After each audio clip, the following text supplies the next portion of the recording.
तो आइए स्टूडेंट्स हमारे पास जो है और अभी आपने पिछला वीडियो देखा होगा। एक छोटा सा मैंने एक स्टडी टिप्स वन का आप लोगों के सामने रिप्रेजेंट किया था और ये आपका स्टडी टिप्स टू है।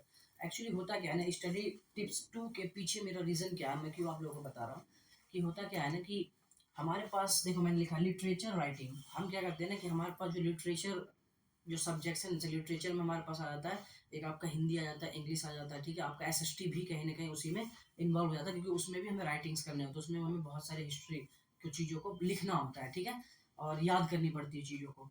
तो जहाँ भी याद करना पड़े और उसमें कैसे हम लिखें, एक्चुअली होता क्या है ना कि बच्चा और टीचर भी, हम लोग भी क्या करते हैं ना कि बच्चों को हिंदी समझाने की कोशिश लगाते हैं कि वो हिंदी अगर समझ जाए तो लिख लेगा। लेकिन हमें भी इस बात को सोचना पड़ेगा कि अगर हम बच्चे को हिंदी समझा रहे हैं, किसी भी चैप्टर के बारे में उसकी कहानी को हम बता रहे हैं, तो वो उसको आगे कन्वर्ट इंग्लिश में कर पा रहा है या नहीं। This is the important fact on the particular stage. वहाँ पे बहुत इंपॉर्टेंट फैक्ट रोल करेगा, ये इंपॉर्टेंट रोल करेगा कि वो लिख पा रहा है कि नहीं लिख पा रहा है। कहने का मतलब है कि आपके पास ना चीज़ों को कन्वर्सेशन कन्वर्टेबल होना चाहिए, आप कन्वर्ट करने में कैपेबल हो, तब जाके आप हिंदी सुन के इंग्लिश को लिख सकते हो। कहने का मतलब है कि इंग्लिश कहीं ना कहीं हमारे पास दिक्कत आ जाती है कि हम उसको लिखे कैसे। कोई भी टीचर समझा रहा होता है तो बच्चा एकदम कहानी को डिक्टो हिंदी में सुना देता है, बट हमें फिर भी मार्क्स हमारे एग्जाम में नहीं आते। इसका रीज़न क्या है? इसका रीज़न सिर्फ ये है कि हम उस समझी हुई चीज़ों को इंग्लिश में कन्वर्ट नहीं कर पाते, और हम अगर लिखने की कोशिश भी करते हैं ना, तो वहाँ पे हमारे ग्रामेटिकल मिस्टेक्स बहुत सारे हो जाते हैं। तो इन सब का ध्यान में रखते हुए मैं इसके बारे में और भी बहुत सारी बातें करूँगा आगे आने वाले वीडियो में कि कैसे ग्रामेटिकल मिस्टेक्स को हम ठीक कर सकें, ठीक है। तो फिलहाल तो हमारी कहानी में एक छोटी सी बात से आपको समझाना चाहता हूँ कि ये लिटरेचर राइटिंग में क्या क्या चीज़ें हमें समझनी है। तो सबसे पहला काम आपको, सबसे पहला काम बहुत ज़रूरी काम है, अगर आप किसी भी लिटरेचर पेपर में लिखना चाहते हो, जैसे हिंदी, इंग्लिश, एसएसटी हो गया, तो सबसे पहला काम आप ये करो कि रोज़ सुबह, देखिए बहुत छोटा-सा काम है, अगर छोटी चीज़ों को ना हम लगातार करते रहें ना, कंटिन्यूटी में करते रहें, तो वो छोटी चीज़ें हमें बड़ा रिज़ल्ट दे देता है। आप इस बात को ना कहीं भी आप देखे भी होंगे और अपने लाइफ़ में भी अगर अप्लाई करके देखेंगे, तो वहाँ भी आपको पता चल जाएगा कि हाँ, बिल्कुल सही बात है ये। वो कहते हैं ना कि छोटी-सी किताबों में लिखा हुआ है एक बात कि अगर बूंद-बूंद करके एक जगह पे ही अगर ड्रॉप बार-बार गिरते रहे एक ही जगह पे, तो उस जगह पे भी गड्ढा हो जाता है। तो वो छोटी-सी बूंद और बड़ा-सा ज़मीन का एक सरफेस, टफ सरफेस, उसे भी वो गड्ढा कर देता है वहाँ पे। तो यही बात यहाँ पे बताई जा रही है।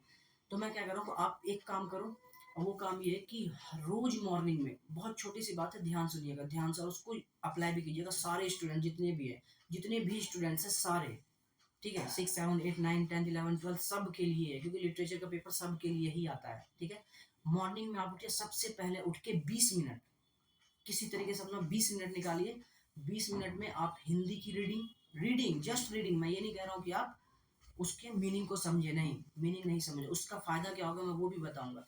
आप सिर्फ़ हिंदी की उठ के हिंदी की रीडिंग 15 मिनट आप ले लो हिंदी की रीडिंग, और 15 मिनट आप इंग्लिश की रीडिंग, जस्ट रीडिंग करना है आपको। अगर आप रीडिंग करते हो ना, 15 मिनट हिंदी और 15 मिनट इंग्लिश, कहने का मतलब आपको सिर्फ हाफ एन आवर पहले मॉर्निंग में देना होगा। उठते ही आप फ्रेश होके बैठ जाओ और 15 मिनट्स हिंदी की रीडिंग और 15 मिनट्स इंग्लिश की रीडिंग। जो भी चैप्टर आपको लगे कि मेरे लिए मुश्किल है, उसे आप रोज सुबह में पढ़ो। और जैसे ही आप पढ़ोगे ना, 20 दिन के बाद, 20 दिन तक अगर आप लगातार ये काम कर लेते हो, 20 दिन के बाद आपको पता चल जाएगा कि इसका फ़ायदा क्या हुआ। ये मैं नहीं बताऊँगा यहाँ से, आप मुझे खुद कमेंट करके बता देना कि सर 20 दिन बाद, है ना? अगर आपको कोई भी अगर यूज़ करेगा, वैसे तो यूज़ जो करेगा वही पाएगा। बहुत सारे ऐसे स्टूडेंट हैं जो यूज़ नहीं करते, जो 1 दिन करते, 2 दिन करते, 4 दिन करते, उसके बाद वो रिलैक्स हो जाते हैं। बट कहते हैं कंटिन्यूटी ही सक्सेस देता है हमें किसी चीज़ को भी। कहीं न कहीं बहुत सारी चीज़ें हैं छोटी-छोटी, जो हमारा एक बड़ा इम्पैक्ट हम पे दिखाता है, ठीक है?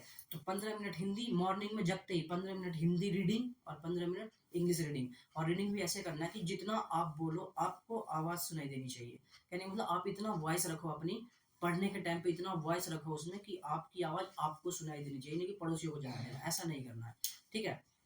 तो आप क्या करना, 15 minute Hindi English, Hindi reading और 15 मिनट इंग्लिश रीडिंग, ये दोनों आप कंटिन्यूटी करके देखो। 20 दिन बाद आप ना कमेंट करके मुझे ज़रूर बताइएगा अगर कोई फ़ायदा हो रहा है। अब इससे फ़ायदा क्या होगा मैं आपको वीडियो बना के ज़रूर बताऊँगा, ठीक है? इसका फ़ायदा क्या होगा, बट अभी आपको ये काम करना होगा, ठीक है? अभी हमारे पास टाइम भी है एग्ज़ाम के लिए, 1 महीने, डेढ़ महीने, 2 महीने, जिसका भी जितना टाइम है, आप करके देखो। कोई ज़्यादा बहुत बड़ा काम नहीं, बहुत छोटा काम है, लेकिन आपको रिज़ल्ट ज़रूर मिलेगा, ठीक है? तो यही हमारे पास लिटरेचर राइटिंग का, और इससे क्या होगा ना, आपको लिखने में, आप जब पेपर में बैठोगे ना, तो आपके पास बहुत सारे वर्ड्स आ चुके होंगे, है ना? बहुत सारे वर्ड्स, तब आप वर्ड्स को यूज़ कर पाओगे, और वर्ड्स इफ़ेक्ट राइटिंग, वर्ड जो है ना राइटिंग को इफेक्ट करता है बहुत अच्छे तरीके से, ठीक है।